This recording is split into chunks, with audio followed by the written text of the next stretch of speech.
Brothers and sisters, once again, it's time for our weekly Bible study. And this week we'll be studying from the book of Deuteronomy chapter 8, verse 11 through 20. Our subject, beware that thou forget not the Lord thy God. Deuteronomy, the final book of the Pentateuch, or book of law. We have 5 books of law. We have the book of Genesis, the book of Exodus, the book of Leviticus, the book of Numbers, and the book of Deuteronomy.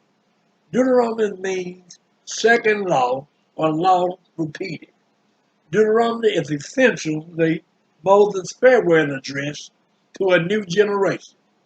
He summons them to hear the law of God, instruct them in the application of his principles to the new circumstances awaiting them, and has them renew the covenant that God has made with their fathers. A covenant that must be faithfully observed as the condition of God's blessing upon them in the promised land. See that you do are the words of Moses to the people. Deuteronomy 12 and 32. What things soever I command you, observe to do it. Thou shalt not add thereto, nor diminish from it. James 1 and 22 says, but be ye doers of the word, and not hearers only, deceiving your own self.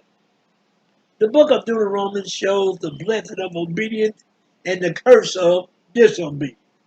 Everything depends on obedience. Life itself, possession of the promised land, victory over foes, prosperity and happiness. We find this book teaching the inflexibility of the law. You shall and you shall not occurs over and over again. Read Deuteronomy chapter 5. And there is a blessing if you obey and a curse if you will not obey. Deuteronomy 11, 27, 28. A blessing if you obey the commandments of the Lord your God, which I command you this day. And a curse if you will not obey the commandments of the Lord your God, but turn aside out of the way, which I command you this day, to go after other gods, which ye have not known. Genesis tells of the beginning of the chosen nation, Israel. Exodus relates the organization of the people into a nation and the giving of the law. Leviticus tells the way God's chosen people were to worship. Numbers gives a story of the wandering of God's people. Deuteronomy relates the final preparations for entering the promised land. The Christian heart always beats faster when it comes to Deuteronomy.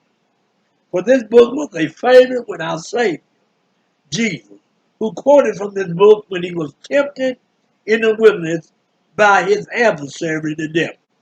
Read Matthew 4, 1 through 11, and Luke 4, 1 through 13.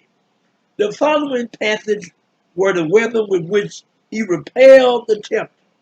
Deuteronomy 8 and 3, Deuteronomy 6, 13 through 16, and Deuteronomy 10 and 20. Thus, this book, God's book, about obedience, Moses' last charge to his people, seemed to have about it the peculiar blessing and protection of Christ himself.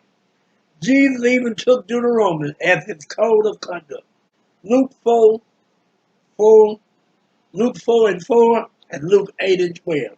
So my brothers and sisters, when you study this book, in the 8th chapter, God was getting ready to lead his people to a land that he had promised them.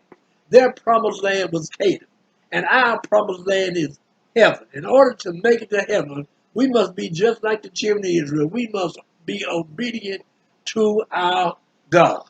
He told them, when you get over there, don't forget about it. When you live in houses that you didn't build, when you eat fruit that you didn't plant, when you drink out of wells that you didn't dig, don't forget about me. Don't forget who brought you over to a land flowing with milk and honey.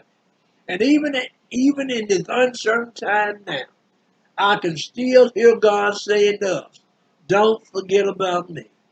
I'm still God. all by myself. So when we study the book of Deuteronomy this week, let's look to see how we can stay in contact with a God who still loves. Father God, in the mighty name of Jesus, we thank you right now for another opportunity to study your word. We thank you right now that you're still God. We thank you right now that you're still looking out for your people. We thank you right now that you're still blessing us in spite of. Teach us how to pray tonight. And teach us the things to do. In the name of Jesus, we pray.